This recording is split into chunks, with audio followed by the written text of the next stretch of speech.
Hai, Assalamualaikum warahmatullahi wabarakatuh. Edisi apa yang akan kita bahas malam hari ini?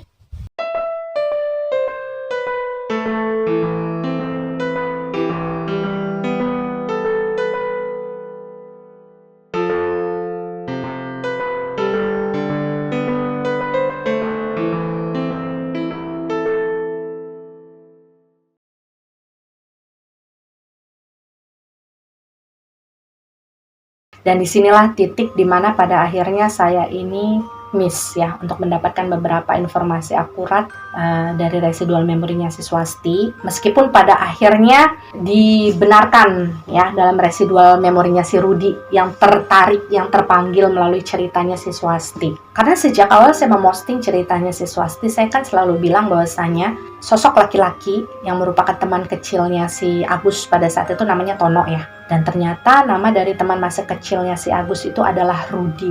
Dan Rudi itu awalnya saya pikir adalah ya orang, maksudnya kayak Agus lah gitu ya, pribumi gitu kan. Ternyata ketika kemudian saya bertemu langsung dengan sosok entitas si Rudi, rupanya beliau ini adalah sosok seorang blasteran. Jadi bapaknya ini adalah orang Belanda, ibunya orang Indonesia. Dan kenapa kemudian saya tidak bisa melihat sosok si Rudi ini sebagai seseorang yang blasteran melalui residual memorinya si Swasti? Karena ternyata sosok Rudi ini dalam ingatannya si Swasti itu bukan menjadi sesuatu hal yang penting. Jadi bayangannya pada saat itu terasa kabur gitu. Sosoknya ada, tapi tidak terlihat dengan jelas. Oke, sampai di sini dulu, kita kesampingkan dulu sosoknya si Rudi lah. Nanti kita akan bahas secara detail sosoknya si Rudi ini dicerita melalui sudut pandangnya dia sendiri.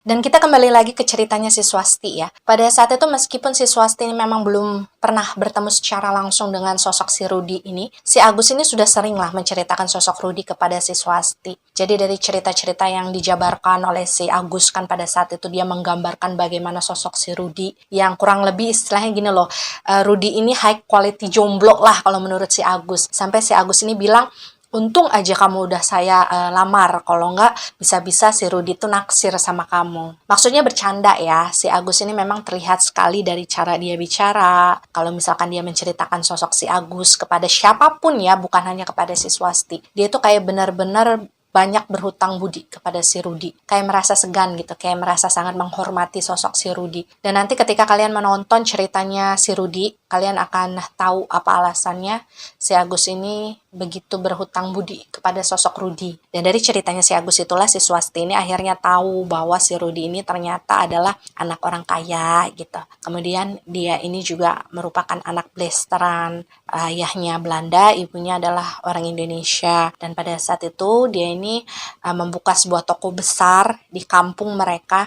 Itu ibaratnya bukan karena butuh ya, cuma karena pengen ngebuka aja, kayak cuma pengen cari pengalaman lah. Dan rupanya tanpa si Swasti sadari sama sekali, sebelum si Agus ini menceritakan sosok si Rudi yang begini gitu kan, ternyata si Swasti ini sudah pernah bertemu dengan si Rudi. Meskipun pada saat itu dia nggak tahu ya kalau sosok yang dia temui itu adalah si Rudi. Jadi ceritanya gini, suatu hari ketika si Swasti ini memang seperti biasanya kan nemenin bapaknya nunggu toko pupuk yang ada di pasar. Nah pada saat itu ketika jam makan siang, bapaknya si Swasti ini memang biasanya akan pulang dulu sebentar ke rumah untuk ngambil bekal makan siang mereka. Dan itulah yang dilakukan oleh bapaknya Swasti pada hari itu juga. Dan ketika bapaknya si Swasti ini sedang tidak ada di tempat, si Swasti ini kan lagi ya nungguin aja lah, duduk-duduk gitu ya di depan toko tersebut. Terlihat dari residual memorinya dia memperhatikan orang-orang yang jualan di sekitar toko pupuknya dia. Nah pada saat itu kemudian dia ini melihat ada sebuah mobil itu pelan-pelan tuh kayak pengen berhenti gitu loh di depan toko dia. Dan pada saat itu memang mobil yang terlihat berhenti di depan tokonya si Swasti itu adalah mobil jadul. Cuman pada saat itu kan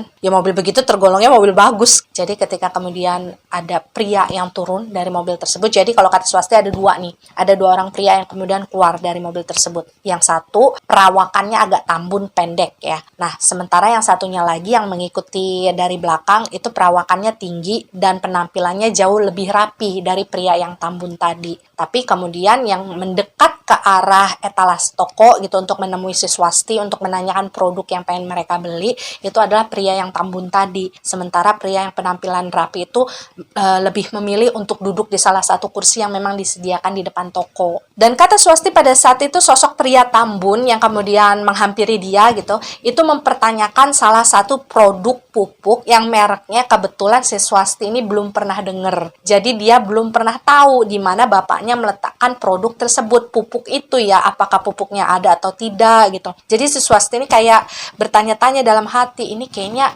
produk yang jarang dibeli sama orang gitu, jadi mungkin disimpan sama bapak di tempat yang lain. Dan karena pada saat itu si Swasti ini tidak paham ya dengan merek pupuk yang ditanyakan oleh pria tambun tadi, akhirnya Swasti ini meminta pria tersebut untuk menunggu sebentar sampai bapaknya datang lagi ke toko. Dan kebetulan waktu itu kedua pria tersebut terlihat tidak keberatan. Jadi ketika si Swasti ini bilang, "Pak, nunggu dulu ya." Nah, pria yang tambun itu terlihat balik sebentar ke arah pria yang penampilan yang lebih rapi tadi ya, kayak ngomong-ngomong sebentar. Dan ketika si Swasti ngelihat pria yang penampilan rapi tadi ngangguk gitu, kayak setuju ya, barulah kemudian pria yang tambun tadi lagi-lagi menghampiri si Swasti dan bilang, "Oke, kita akan tunggu." Dan nggak tahu kenapa si Swasti ngerasa kayak kok bapak lama banget gitu nggak balik-balik ke toko gitu. Mungkin karena dia juga ngerasa agak panik ya ditungguin sama customer. Dan karena waktu itu Swasti ini merasa nggak enak ya, pembelinya disuruh nunggu lama gitu kan di depan toko mereka. Akhirnya si Swasti ini memutuskan untuk membeli minuman lah untuk kedua orang tersebut. Dan pada saat itu si Swasti ini jalanlah keluar dari tokonya,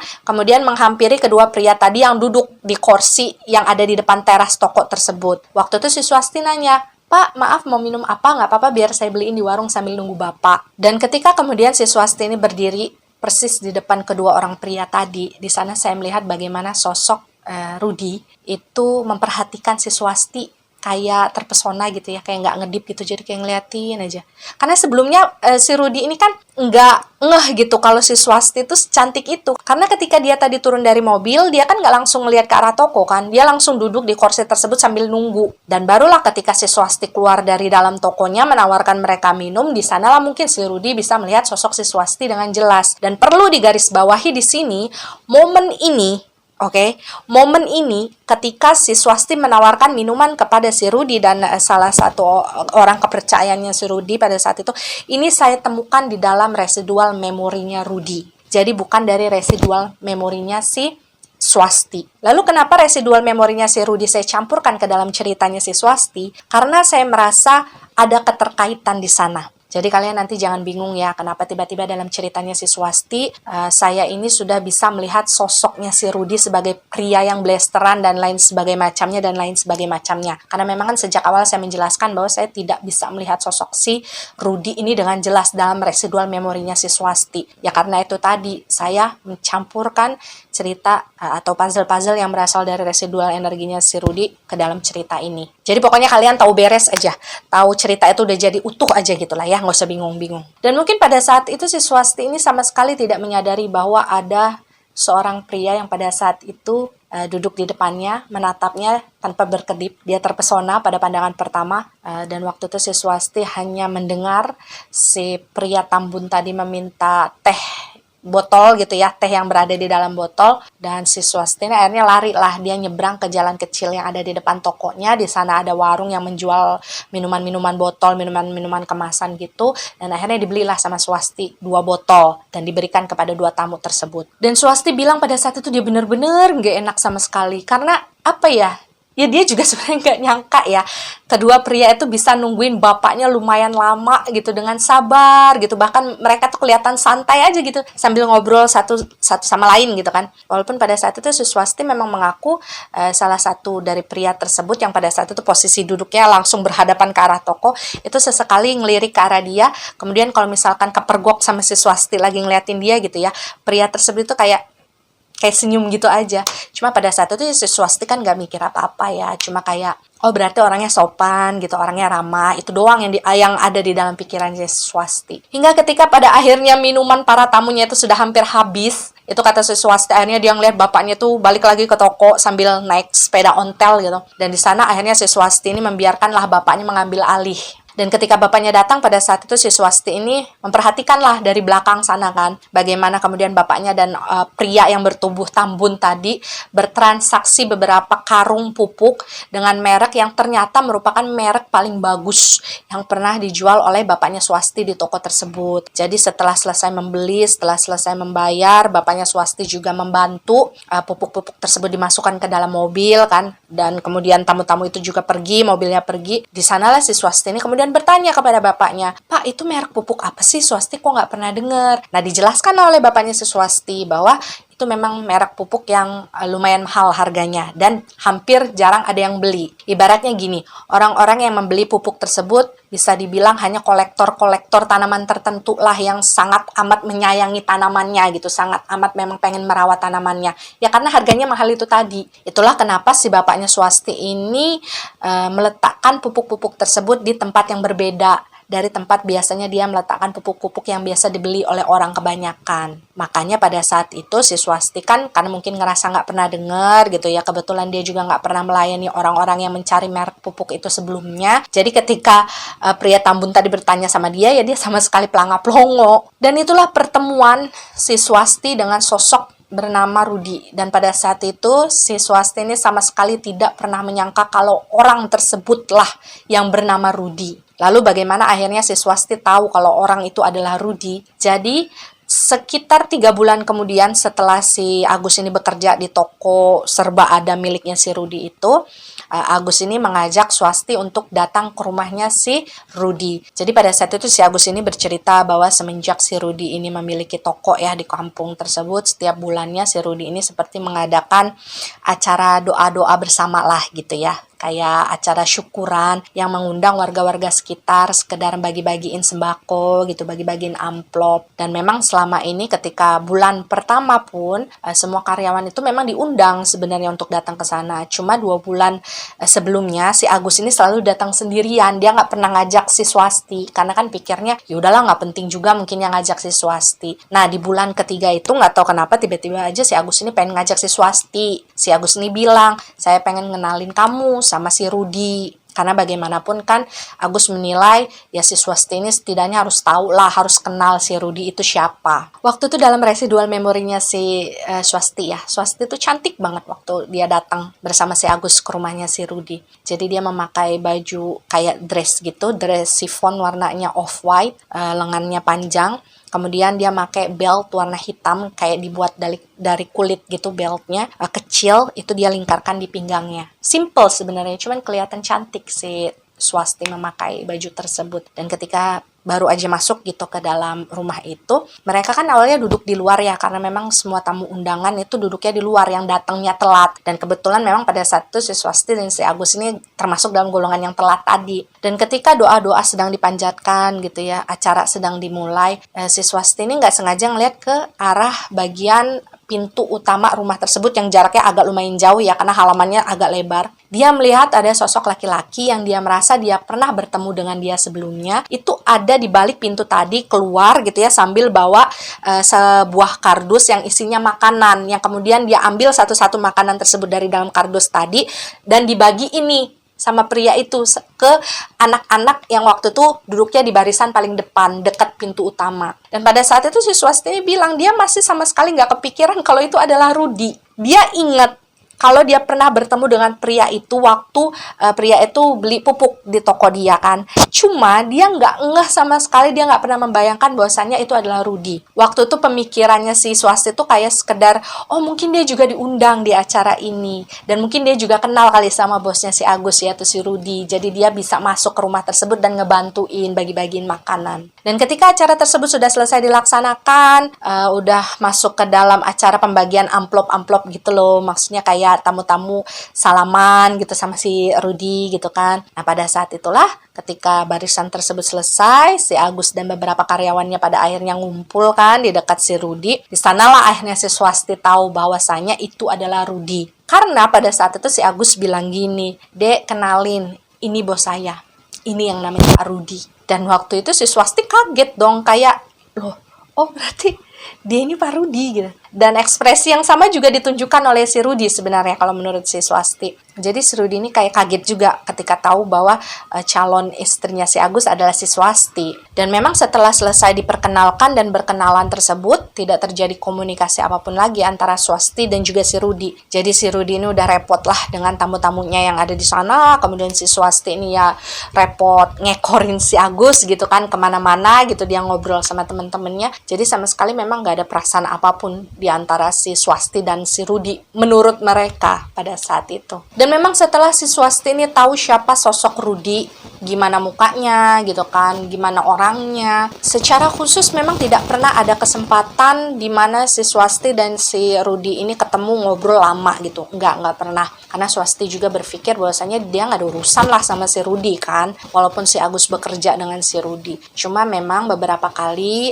dia ini sempatlah ketemu atau berpapasan dengan Rudy, misalkan ketika si Swasti ini kebetulan lagi datang ke toko untuk bawain makanan untuk Agus gitu, atau ketika si Swasti ini baru saja kembali dari tempat tertentu gitu ya, kemudian mungkin memang sudah janjian sama si Agus buat pulang bareng, itu maka dia akan nungguin di depan toko. Terus si Rudy-nya mungkin waktu itu mau pulang ke rumah, ketemu lah akhirnya di depan toko gitu ya, saling nyapa seadanya aja lah, nggak ada yang aneh, nggak ada yang berubah. Menurut si Swasti, si Rudy itu baik, ramah gitu, walaupun dia adalah bos, dia adalah orang yang berada, dia benar-benar nggak pilih-pilih gitu untuk nyapa-nyapa orang. Dan disinilah sebenarnya ada titik kosong yang sebelumnya tidak saya lihat, yang terjadi di antara rentan waktu ketika si Agus ini memperkenalkan sosok Swasti sebagai calon istrinya kepada si Rudy. Hingga ketika si Rudy ini tiba-tiba saja Hamin sekian gitu hari pernikahannya si Swasti dan si Agus, tiba-tiba saja memutuskan untuk datang secara mendadak ke rumahnya si Swasti untuk mengungkapkan perasaannya.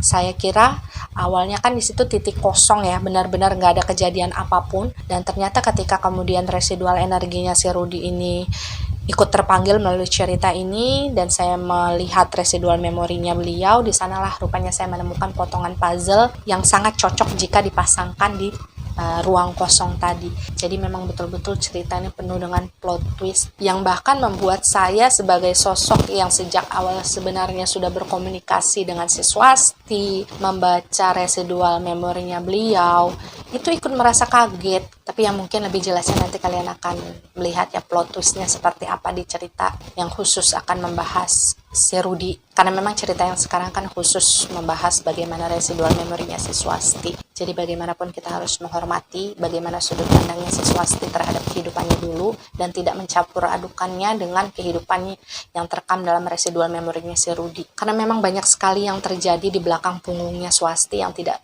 Swasti ketahui sama sekali, yang berhubungan dengan Agus, yang berhubungan dengan Rudy, dan sebenarnya juga berhubungan dengan dia. Dan kembali lagi ke cerita melalui sudut pandangnya si Swasti ya. Beberapa bulan berlalu ketika dia merasa tidak pernah ada keanehan sama sekali dari sikap yang ditunjukkan oleh si Rudy kepada dia, secara mengejutkan sekitar H-2 lah sebelum pernikahannya si Swasti dengan si Agus, di suatu malam si Swasti ini kedatangan tamu.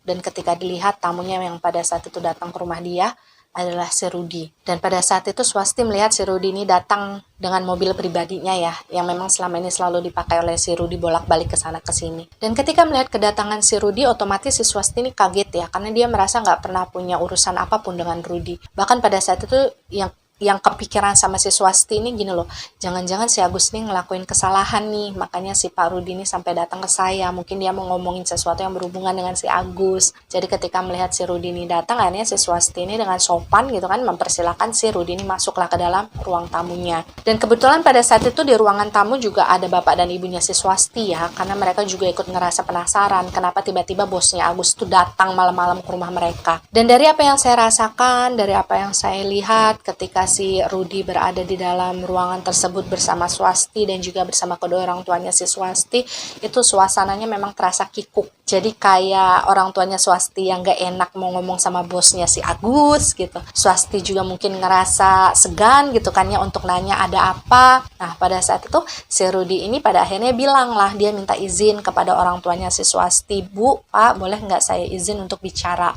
dengan Swasti 4 mata di luar aja. Dan waktu itu Swasti bilang ya mau nggak mau dia menuruti permintaan tersebut dong, karena kan dia ngerasa nggak enak ya kalau misalkan dia nolak. Si Rudy kan udah jauh-jauh datang ke rumah dia. Selain itu juga dia ngerasa penasaran dengan apa yang ingin dibahas oleh si Rudy. Akhirnya Swasti dan si Rudy ini pergilah keluar rumah mereka. Mereka ini berdiri agak sedikit bersebelahan dengan tempat di mana mobilnya si Rudy ini terparkir. Dan waktu itu kalau kata si Swasti ya, ketika kemudian dia berdiri berhadapan dengan si Rudy dengan jarak yang tidak terlalu jauh, pada saat itu akhirnya si Swasti ini bisa melihat kalau saat itu, di malam itu, si Rudy ini matanya tuh kayak merah terus sembab, kayak orang yang habis nangis. Dan pada saat itulah akhirnya si Swasti ini berinisiatif lah untuk bertanya lebih dahulu kan, ada apa Pak? Dan apa yang bisa saya gambarkan kepada kalian semua bagaimana sosok Rudy ya? Rudy ini adalah sepertinya sosok yang tidak terlalu pandai untuk merangkai kata-kata. Dia tuh bukan sosok yang pintar basa-basi. Jadi dia tuh kalau ngomong kayak selalu to the point. Dan waktu itu secara mengejutkan, tidak hanya Swasti, bahkan saya pun yang melihat momen tersebut terjadi cukup terkejut dengan apa yang diucapkan oleh si Rudy pada saat itu. Dia bilang kepada Swasti, saya menyukai kamu Mbak. Ada nggak kira-kira cara yang bisa saya lakukan supaya kamu tidak jadi menikah dengan si Agus? Dan kalau kata Swasti ya, pada saat dia mendengarkan kalimat tersebut keluar dari mulutnya si Rudy, dia sangat kaget. Dia sampai nggak bisa mengeluarkan kata-kata apapun untuk merespon hal tersebut dalam beberapa saat. Dan karena saking kagetnya pada saat itu Swasti bilang dia sampai ngira si Rudy itu lagi mabuk. Karena yang gak ada hujan, gak ada angin, tiba-tiba saja si Rudy ini datang ke rumahnya setelah mereka sama sekali gak pernah ketemu gitu kan menurutnya si Swasti. Dan tiba-tiba saja si Rudy mengatakan kalau dia menyukai si Swasti. Kalian pun kalau misalkan dihadapkan pada posisinya Swasti pada saat itu pasti bingung kan. Tapi kalau menurut si Swasti sendiri ya, meskipun pada saat itu dia ngerasa kayak speechless, tapi ada rasa marah di dalam hatinya ketika dia tahu Rudy yang notabene adalah seseorang yang sangat mengenal Agus, yang pada saat itu sudah menjadi calon suaminya gitu kan ya, apalagi mereka akan menikah dalam beberapa hari ke depan, itu merasa si Rudy ini udah kurang ajar. Jadi pada saat itu si Swasti ini cuma ngomong gini aja dengan nada yang ketus, Pak, saya ini sudah mau menikah, jangan gangguin saya. Dan pada saat itu si Swasti ini sebenarnya udah pengen pergi aja dari hadapannya si Rudy. Dia udah berbalik nih, dia udah membalikkan badannya, pengen kembali ke dalam rumahnya. Cuma pada saat itu si Rudy ini masih sempat narik ujung rompi yang dipakai oleh si Swasti. Jadi otomatis kan si Swasti ini nggak bisa lanjut jalan kan. Dan pada saat itu si Rudy ini kembali bilang, saya tahu saya lancang Mbak. Tapi saya cuma pengen kamu tahu, kalau Agus itu bukan laki-laki yang baik untuk kamu nikahi. Asal Mbak tahu, saat ini saya sangat malu. Saya malu sekali melakukan hal ini. Saya sudah berusaha untuk menahan, tapi saya sadar saya tidak bisa melakukannya. Saya mohon maaf jika saya lancang. Dan sebenarnya ketika kemudian si Swasti ini mendengar si Rudy meminta maaf ya kepada dia, meskipun Swasti ini masih merasa marah, nggak tahu kenapa Swasti ini kayak ada rasa tersentuhnya gitu loh. Karena si Rudy ini ngomongnya tuh masih dengan nada yang sopan. Kemudian matanya tuh kayak berkaca-kaca gitu ketika dia ngomong hal tersebut di depannya si Swasti. Jadi kalau kata Swasti waktu itu dia berusaha lah ya untuk meredam kemarahannya. Dia berusaha untuk tidak bicara dengan nada yang tidak sopan gitu kepada si Rudy. Dan waktu itu si Swasti cuma bilang gini, maaf Pak, tapi Bapak saya tolak. Tolong jangan ganggu saya lagi. Tapi tidak berhenti sampai di sana ya. Meskipun si Swasti sudah menyatakan dia menolak Rudy, Rudy ini masih megangin ujung rompi bajunya si Swasti pada saat itu. Dia kembali bilang gini, Rudy, panggil saya Rudy, jangan panggil saya Bapak. Karena memang kalau dilihat pun ya, sebenarnya mereka ini usianya nggak beda jauh, paling beda 2-3 tahun lah. Si Rudy ini masih muda, si Swasti juga masih muda gitu. Jadi rasanya wajar kalau pada saat itu si Rudy juga merasa nggak enak ya kalau dipanggil Bapak oleh seseorang yang usianya nggak terlalu jauh dari dia, apalagi dalam situasi yang tidak formal. Dan pada saat itu saya melihat sekali bagaimana si Swasti ini berusaha keras supaya dia tidak ngebentak si Rudy ya. Jadi dia kayak ngehela nafas gitu. Kemudian dia bilang gini, Pak, saya ini mau menikah dengan temannya Bapak, karyawannya Bapak. Saya ini calon istrinya Agus. Dan saya sangat berharap Bapak bisa menghargai saya dan juga bisa menghargai Mas Agus. Dan saat si Swasti selesai mengucapkan hal tersebut ya, si Swasti juga cukup kaget ketika kemudian tiba-tiba saja tangannya si Rudy yang tadinya megangin ujung rompinya dia, itu tiba-tiba aja dilepasin. Dan waktu itu kalian tahu nggak, si Swasti itu ngelihat si Rudy itu nundukin mukanya terus nangis. Kenapa si Swasti tahu kalau si Rudy nangis? Karena pada saat itu dia ngelihat si Rudy ini ngusap gini-gini nih, gitu ya, kayak keluar air mata gitu. Tapi setelah itu si Rudy ini kembali bilang, Mbak, saya ini adalah orang yang baik, tapi saya bisa menjadi sangat jahat ketika saya berada dalam keadaan terdesak. Dan ketika mendengar hal tersebut, si Swasti bilang waktu itu dia udah mulai ngerasa merinding. Karena apa ya? Menurut dia ucapannya si Rudy itu sudah mengarah pada sebuah ancaman. Jadi waktu itu si Swasti ini cuma bilang gini, "Pak, saya minta Bapak pergi ya. Boleh nggak Bapak pergi dari sini?" Dan kalian tahu nggak ucapan apa yang terakhir kali diucapkan oleh si Rudy sebelum dia pada akhirnya pergi dari sana? Dan pada saat itu si Rudy ini bilang gini ya, "Baiklah, saya akan pergi dari sini. Tapi satu hal yang harus kamu ingat, kalau saya tidak bisa memiliki kamu, maka tidak akan ada orang lain yang bisa memiliki kamu." Dan Swasti bilang ketika si Rudy ini selesai mengucapkan hal tersebut, dia langsung masuk ke dalam mobilnya, dan Swasti ini melihat bagaimana kemudian mobil tersebut melaju dengan cepat meninggalkan rumah mereka. Swasti bilang setelah kejadian hari itu ya, sebenarnya dia nggak pernah mau menganggap apapun yang diucapkan oleh Rudy pada malam hari itu adalah sesuatu yang serius. Meskipun mungkin di akhir-akhir kalimat yang diucapkan oleh si Rudy itu terdengar seperti sebuah ancaman. Tapi jujur si Swasti tidak pernah takut akan hal tersebut. Si Swasti juga memutuskan untuk tidak menceritakan apapun yang dikatakan oleh si Rudy pada malam hari itu kepada si Agus. Karena si Swasti bilang dia tidak mau merusak persahabatan yang sudah terjalin lama di antara si Rudy dan Agus. Jadi Swasti ini benar-benar pengen merahasiakan aja lah itu semua gitu. Hanya saja memang si Swasti ini sempatlah membujuk Agus supaya berhenti aja lah kerja dari tempatnya si Rudy.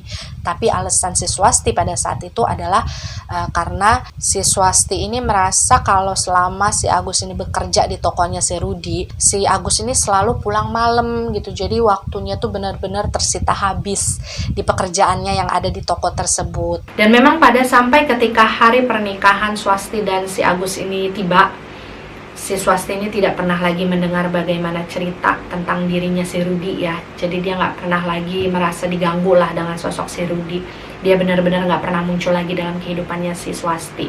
Nah, ketika kemudian pernikahan sudah dilakukan, ijab kabul juga sudah dilaksanakan. Jadi pada saat itu yang saya lihat adalah pernikahan mereka itu digelar di sebuah lapangan gitu, lapangan tanah merah gitu ya, yang letaknya memang ada di tengah-tengah perkampungan mereka gitu. Jadi memang lapangan itu mungkin sering digunakan kalau misalkan ada acara-acara tertentu atau perkumpulan-perkumpulan tertentu, karena memang tempatnya kan luas. Dan supaya kalian bisa membayangkan ya, waktu itu situasinya memang di bagian kanan kiri dari lapangan tersebut itu masih hutan gitu, maksudnya kayak masih banyak pohon-pohon besar, karena memang kan pada saat itu perkampungan mereka penduduknya belum terlalu ramai. Dan setelah si Swasti juga Agus ini sudah sah menjadi suami istri, ijab kabul mereka udah selesai nih ceritanya, mereka kan otomatis berdiri ya di pelaminan untuk menyalami satu persatu tamu yang datang ke resepsinya mereka. Dan pada saat itu belum ada tuh misalkan ijab kabul pakai baju putih, resepsi pakai baju pink gitu, ganti-ganti baju gitu, belum ada. Jadi kalau yang saya lihat si Swasti dan juga suaminya tuh ya masih menggunakan pakaian yang sama ketika mereka ijab kabul. Dan waktu itu memang pakaian yang dipakai oleh si Swasti itu berwarna marun, pakai baju. Kalau sekarang mungkin untuk gambaran kalian ya, mungkin sekarang mirip-mirip baju adat Putri Solo gitu dari Beludru, cuma warnanya marun kalau punya si Swasti. Dan si Swasti juga menggunakan sanggul-sanggul Jawa gitu loh, roncean melati sama tusuk-tusukan gitu yang bandul-bandul gitu kan. Ya pokoknya cantik lah sih. Pada saat itu benar-benar kelihatan beda dari dia biasa kesehariannya. Dan memang pada saat itu pernikahan yang terjadi di antara Swasti dan juga Agus itu berlangsung habis maghrib. Jadi memang ketika hari itu sudah gelap ya. Karena memang kalau kata Swasti pada saat itu dia hanya menuruti hitungan-hitungan Jawa yang berasal dari bapaknya Swasti lah. Katanya waktu yang tepat untuk melaksanakan ijab kabul supaya pernikahan itu awet dan sebagainya itu jam segini gitu kan. Jadi Swasti nurut-nurut aja kan pada saat itu. Dan memang waktu itu kan mungkin lighting yang ada pada pernikahan kan belum sebagus sekarang. Kalau sekarang kan mungkin walaupun malam itu kelihatannya terang benderang dengan tembakan lampu di mana-mana gitu. Kalau pada saat itu ya lampunya ya masih lampu-lampu yang apa ya? Ya istilahnya tidak seterang sekarang lah. Jadi masih ada kelihatan temaram-temaramnya. Dan ketika kemudian si Swasti dan juga Agus ini berada di pelaminan ya untuk menyalami satu persatu tamu yang datang, itu background musik yang saya dengar dalam pernikahan tersebut adalah lagu-lagu gamelan Jawa gitu. Jadi suasananya memang adem gitu ya, suasananya tuh kayak apa ya, ya seneng aja gitu lah ya, kayak pesta-pesta adat Jawa lah pada umumnya gimana. Dan disinilah kemudian malapetaka tersebut terjadi terhadap diri Swasti dan juga terhadap Agus. Jadi ketika baru setengahnya lah ya tamu itu disalami oleh mereka berdua di atas pelaminan, memang si Swasti ini kayak udah ngerasa kok kayak suhu di sekitar mereka ini agak lebih panas ya dari sebelumnya. Cuma ketika dia kemudian melirik ke arah si Agus, waktu itu si Agus tuh kayak nggak ngerasain hal yang sama dengan apa yang si Swasti rasakan. Jadi pada saat itu Swasti berpikir bahwa oh mungkin ini perasaan saya aja kali. Tapi nggak lama setelahnya si Swasti ini ngedengar ada suara ribut-ribut dari arah belakang pelaminan dia. Jadi kan waktu itu posisinya ini pelaminan dia ya. Di bagian agak belakang sedikit itu adalah meja yang menyediakan makanan-makanan bagi para tamu. Jadi kan tamu itu berjalan mandiri tuh ke meja tersebut untuk mengambil makanan. Dan waktu itu mungkin tamu-tamu yang pada saat itu sedang berjalan untuk mengambil makanan mereka kan, itu tiba-tiba saja pada lari tuh berhamburan. Jadi kan ngelewatin pelaminannya si Swasti dan juga si Agus. Waktu itu si Swasti kaget dong, loh ada apa? Dan karena ngerasa penasaran, suasana di resepsi pernikahan dia juga pada saat itu udah nggak karuan kan.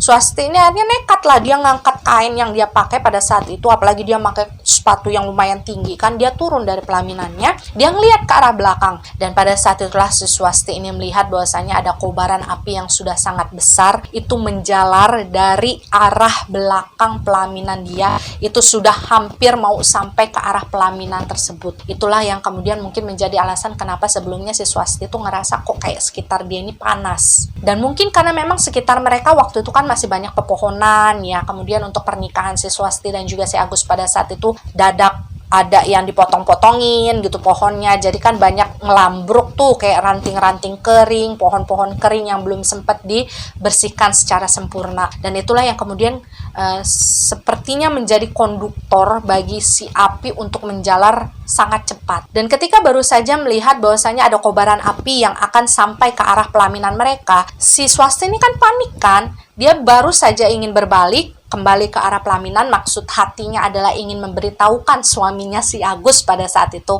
bahwasanya ada api gitu, ayo kita lari ya. Pada saat si Swasti ini mau nyampe ke pelaminan, dia malah ngeliat si Agus tuh udah lari duluan. Jadi dia lari sendirian tanpa nungguin si Swasti. Tapi lagi-lagi si Swasti nggak kepikiran apa-apa saat itu. Jadi dia cuma ya memaklumi aja, maksudnya oh ya udah wajar lah, si Agus juga mungkin kan mau menyelamatkan diri. Jadi mungkin dia lupa dengan keadaan sekelilingnya. Dia juga mungkin berpikir bahwa si Swasti ini udah lari lebih dahulu. Dan Swasti bilang pada saat itu nggak tahu kenapa dia nggak kepikiran aja untuk melepaskan sepatu tingginya lebih dahulu biar bisa lari dengan lebih cepat. Dan pada saat itu bisa kalian bayangkan bagaimana kesulitannya si Swasti untuk bisa berlari menghindari api dalam kondisi dia masih pakai pakaian pengantin lengkap ya, pakai kain jarik, pakai sanggul, pakai riasan melati ini dan itu, sepatunya tinggi pula, itu dia harus ngangkat kain yang dia pakai supaya kakinya bisa berlari dengan leluasa. Dan karena memang pada saat itu resepsi yang mereka lakukan itu diadakan di sebuah lapangan yang cukup lebar gitu, jadi kan otomatis jarak yang harus ditempuh oleh Swasti pada saat itu untuk lari dari pelaminannya menuju keluar dari lapangan tersebut itu kan cukup jauh. Dan Swasti bilang ketika dia berlari gitu ya, mencoba untuk mencari jalan keluar di mana kemudian chaos berisik, orang-orang berlarian di kanan dan kirinya udah nggak saling lagi memperdulikan, ibaratnya mereka hanya berusaha untuk menyelamatkan diri mereka sendiri lah. Pada saat itu di tengah kepulan asap yang sudah mulai membumbung tinggi, yang sudah bercampur dengan warna kemerahan si api, itu si Swasti ini masih bisa melihat sosok si Agus yang berlari di depan sana, karena kan memang bajunya si Agus kan beda sendiri kelihatannya. Dan di saat si Swasti berlari itulah sebenarnya ada satu kejadian yang lagi-lagi tidak saya dapatkan dari residual memorinya si Swasti, melainkan dari residual memorinya si Rudi ya. Tapi sengaja saya masukkan ke dalam cerita ini juga supaya nyambung kesannya. Ketika si Swasti ini sedang berlari, dia ngangkat kainnya gitu kan, kesulitan dengan sepatu tingginya. Itu tanpa Swasti sadari ya, pada saat itu ada sosok Rudi yang sengaja lari dari arah luar lapangan. Jadi si Rudi itu sengaja masuk ke dalam lapangan yang sudah terbakar gitu dengan api untuk mencari sosok si Swasti. Dan pada saat itu si Rudi itu bilang gini kepada saya, itu adalah terakhir kali saya berusaha untuk mengulurkan tangan memberikan bantuan kepada Swasti, tapi waktu itu si Swasti menolak. Jadi kalau menurut si Rudy waktu itu, Rudy merasanya si Swasti ini sebenarnya ngeliat kalau dia tuh udah ngulurin tangan, pengen nolong si Swasti supaya bisa lari lebih cepat keluar dari kobaran api tersebut. Cuma kalau menurut saya sebenarnya ya si Swasti itu nggak ngeliat kalau misalkan pada saat itu ada si Rudy di sana. Dan kesalahpahaman tersebutlah yang pada akhirnya membuat si Rudy ini kayak ngerasa kesel ya dengan si Swasti. Maksudnya gini, pada saat itu si Rudy ini ngebela-belain datang jauh-jauh dari rumahnya ketika dia mendengar pernikahan si Swasti ini kebakaran. Dia berusaha untuk mencari sosok Swasti dalam hiruk pikuk orang yang pada saat itu berusaha untuk menyelamatkan diri. Ketika begitu banyak orang berusaha lari untuk mencari jalan keluar, si Rudy sendiri yang berusaha untuk masuk mencari si Swasti. Dan ketika si Rudy ini mengulurkan tangannya dengan maksud ingin membantu si Swasti keluar dari situasi tersebut, si Swasti justru menolak. Tapi sekali lagi saya bisa pastikan bahwasanya si Rudy itu sebenarnya salah paham. Begitu juga si Swasti ya. Karena kalau misalkan dari posisi saya yang pada saat itu menyaksikan residual memori mereka yang digabungkan, ya sebenarnya si Swasti sama sekali tidak melihat adanya keberadaan Rudy. Tapi karena mungkin si Rudy sudah terlanjur kesal gitu ya, dia merasa bahwa apa yang sudah dia lakukan pada saat itu semuanya sia-sia. Dia akhirnya seperti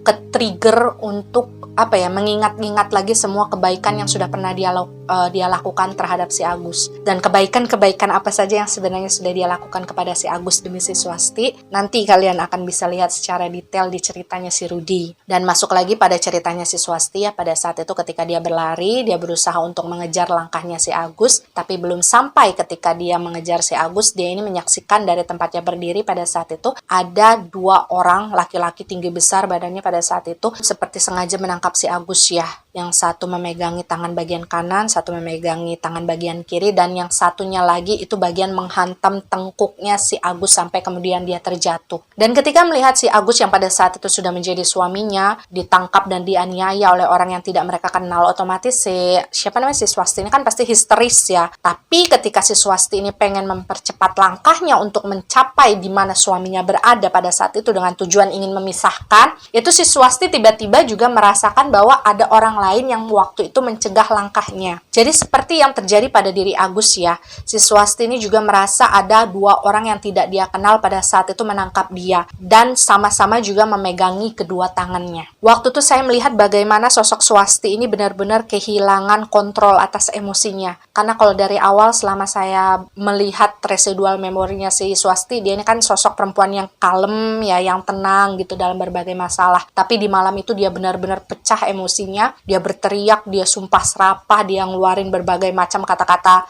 kebun binatang gitu ya kepada orang-orang yang pada saat itu menangkap dia dan juga menangkap suaminya. Si Swasti minta dilepaskan, dia berusaha untuk berontak. Karena pada saat itu si Swasti ini benar-benar menyaksikan bagaimana si Agus tuh dipukulin sampai terhuyung-huyung jatuh di tanah. Tapi ketika pada saat itu si Swasti ini berusaha untuk bisa melepaskan diri dari cengkraman kedua orang tadi ya, si Swasti ini justru mendapatkan serangan brutal secara mendadak. Dia merasakan ada beberapa kali tusukan pisau yang diarahkan ke bagian leher belakang sampai ke bagian punggungnya, bahunya. Jadi waktu itu si Swasti ini bercerita dia seperti ditancapkan oleh benda tajam gitu, dan ketika kemudian dia sudah tidak bisa lagi menahan rasa sakit yang ada di badannya, dia kan terjatuh tuh, dia dilepasin sama 2 orang pria yang dari tadi megangin dia. Ya si Swasti itu posisinya pada saat itu menunduk gitu loh, menelungkup di atas tanah. Dan luka yang disebabkan oleh tusukan-tusukan pisau tadi tentu saja membuat darah mengalir sangat deras ya ke bagian seluruh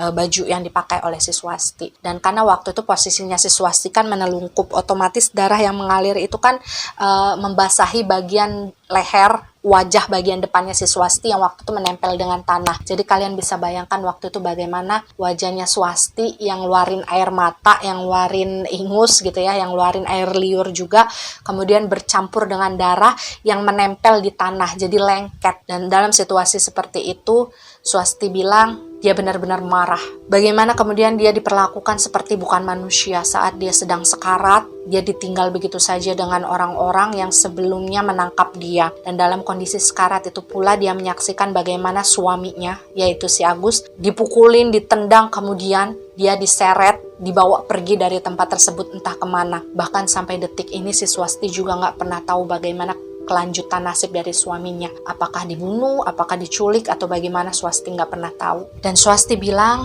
ketika kemudian dia melihat bagaimana suaminya diseret dan dibawa pergi oleh orang-orang yang tidak pernah dia kenal sebelumnya, waktu itu dia sama sekali tidak bisa melakukan hal apapun untuk menyelamatkan suaminya. Ya jangankan nyelamatin si Agus ya, dia menyelamatkan diri sendiri juga udah nggak bisa. Swasti sudah kehilangan banyak darah, dan Swasti sadar benar pada saat itu bahwasanya dia akan mati. Jadi kalian bisa bayangkan ya, pada saat itu posisinya si Swasti, seorang perempuan yang penuh dengan luka, tergeletak di atas tanah dalam kondisi luka parah, darah sudah di mana-mana. Kemudian sudah tidak ada siapapun lagi di lapangan tersebut karena semua orang kan sudah pergi dari sana. Kemudian kobaran api itu seperti sudah hampir melalap habis seluruh bagian dari lapangan tersebut. Swasti bilang pada saat itu di detik-detik terakhir sebelum dia meninggal dunia, dia memang sempat mengucapkan berbagai macam sumpah serapah gitu ya terhadap orang-orang yang melakukan hal keji malam itu kepada dia dan juga si Agus. Dan memang pada malam hari itu Swasti akhirnya meninggal dunia ya, dalam keadaan tubuh yang sebagian terbakar karena dia memang tidak bisa menyelamatkan diri dari kobaran api. Dan sayangnya memang si Swasti ini meninggal dalam keadaan hatinya penuh dengan marah, penuh dengan dendam, penuh dengan sumpah serapah. Bahkan detik-detik terakhir yang saya rasakan dalam dirinya si Swasti itu dia benar-benar mengutuk Tuhan karena dia merasa Tuhan itu nggak adil sama dia. Dan ketika meninggal dunia si Swasti ini memang berhenti residual memorinya seperti kebanyakan entitas yang lain. Dan kalau kalian tanya apakah kemudian si Swasti ini tahu bagaimana keadaan suaminya, jawabannya adalah tidak, karena memang si Swasti tidak selamat pada malam hari itu, sedangkan si Agus kita nggak pernah tahu karena saya juga tidak pernah bisa memanggil residual energinya beliau. Tapi kemudian jika kalian bertanya apakah malam hari itu yang terjadi pada si Swasti dan juga si Agus adalah sebuah tindakan yang dilakukan oleh si Rudi karena si Rudi merasa marah si Swasti menikah dengan si Agus gitu ya. Kisi-kisinya adalah gini, tidak selamanya yang kalian anggap benar itu 100% benar. Tidak selamanya juga apa yang kalian anggap salah itu 100% salah. Itulah yang kemudian menjadi penting bagi kita, bagi pembelajaran juga ya ke depannya untuk melihat segala sesuatu masalah itu dari beberapa sudut pandang. Dan mungkin setelah kalian semua menyaksikan cerita Swasti ini, kalian bebas untuk membayangkan seperti apa sosok Rudi yang sebenarnya. Sampai nantinya kalian akan menemukan jawaban dalam cerita yang khusus akan membahas tentang residual memorinya si Rudi. Tapi satu hal yang ingin saya katakan kepada kalian ya, khususnya bagi kalian yang mungkin memiliki pasangan, kekasih gitu. Kalian rasanya patut untuk mengetahui ataupun mengenal pasangan kalian luar dan dalam. Jangan hanya bergantung pada kalimat saya percaya dengan pasangan saya 100% gitu. Saya yakin bahwasanya perempuan pasti memiliki feeling yang kuat terhadap pasangannya. Tapi terkadang feeling itu tertutup oleh rasa cinta yang membuat kita buta akan keadaan sekitar. Tapi apapun, bagaimanapun kehidupan Swasti sampai akhir hidupnya, sampai kemudian sekarang dia berproses menjadi sesosok entitas yang aura dan energinya lumayan negatif, kita tetap doakan beliau supaya beliau ini bisa reda kemarahannya. Karena gini ya, sosok residual energi seperti mereka, sekalipun misal saya menjelaskan apa sebenarnya duduk perkara yang terjadi pada kehidupan dia pada saat itu nggak akan bisa merubah apapun, tidak akan bisa merubah cerita mereka, tidak akan bisa menghilangkan kemarahan, rasa dendam, ataupun apapun itulah di dalam hati mereka, nggak akan bisa. Saya juga bukan seseorang yang merasa pantas untuk mengubah cerita seseorang hanya dengan menyampaikan apa yang sebenarnya terjadi dalam residual memori yang satu dengan residual memori yang satu, karena saya percaya bahwasanya Tuhan itu sudah menakdirkan jalan hidup seseorang ya dengan porsinya masing-masing. Jadi ibaratnya si Swasti sudah dianggap pas dengan porsinya dia, si Agus juga begitu, si Rudi juga begitu. Kita nggak punya kebebasan ataupun hak untuk mencampur adukan semuanya. Biarlah si Rudi berjalan dengan apa yang dia yakini, biarlah si Swasti juga menjalani dengan apa yang dia yakini, karena pada dasarnya Tuhan selalu memberikan masalah kepada setiap manusia dari zaman dulu sampai sekarang untuk menguji sebagaimana tulus perasaan mereka dalam menghadapi setiap masalah dan juga cobaan-cobaan yang diberikan. Jadi kalau ditanya apakah kemudian si Swasti tahu akan plot twist cerita ini, jawabannya adalah iya. Tapi apakah kemarahan si Swasti kemudian reda setelah beliau mengetahui plot twist ini? Jawabannya adalah tidak. Jadi saya rasa sudah cukup, kita tidak perlu lagi membuka luka lamanya si Swasti dan begitu juga luka lamanya si Rudi. Cukup kita doakan, harapkan yang terbaik, dan supaya si Swasti ini bisa cepat sirna dengan damai bersama ruh sejatinya di rumah Tuhan.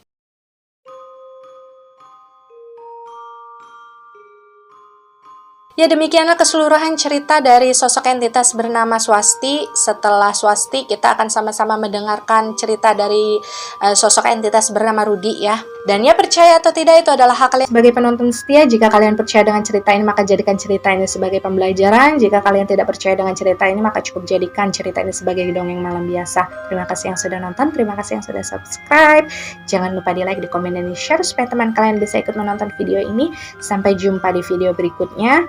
Wassalamualaikum warahmatullahi wabarakatuh. Oh ya, dan siapapun yang mungkin setelah menyaksikan kisah Swasti ini ngerasa pusing gitu ya, agak mual, minum air putih yang banyak ya untuk menetralisir, karena memang si Swasti ini auranya agak negatif. Saya takutnya di antara kalian mungkin ada yang terlalu sensitif sampai bisa merasakan frekuensi energinya si Swasti kemungkinan gitu ya. Dan jangan lupa selalu berdoa kepada Tuhan untuk meminta perlindungan.